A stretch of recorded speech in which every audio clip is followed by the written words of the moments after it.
आदाब नाजरीन, मैं हूँ रहमान आपके साथ। चलिए शुरू करते हैं आज के कुछ ताज़ा तरीन खबरों पर। आज तमिलनाडु के हुसूर शहर में तकरीबन शाम के 4:30 बजे एक मीटिंग शुरू की गई थी। इस मीटिंग करने का मकसद ये है कि हमारे सरकार दो जहां हुजूर अकबर हुजूर सल्लल्लाहु अलैहि वसल्लम की तफसीरात और उनकी सीरत बयान की गई थी। उन्होंने अपनी ज़िंदगी किस तरह पाबंदी से गुजारी थी।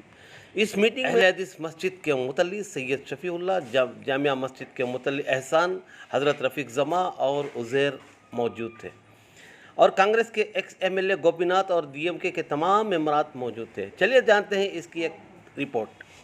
முகமது நபி ஸல்லல்லாஹு அலைஹி வஸல்லம் இருக்கிறார். இதுதான் ஒரு பெரிய ஒரு முரண், ஒரு ஆச்சரியமான விஷயம். வேற எந்த நபருக்கும் இப்படிப்பட்ட ஒரு சூழ்நிலை கிடையாதுங்க.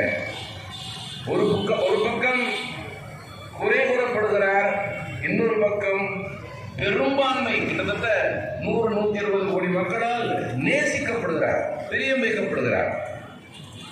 அப்படி என்ன அவருடைய வாழ்க்கையில் அவர்கள் சாதித்தார்கள்? இதை பற்றி மைக்கேல் ஹார்ட் என்று சொல்லக்கூடிய ஒரு கிறிஸ்துவ அறிஞர் அழகாக சொல்கிறார். அவர் 100 தலை சிறந்த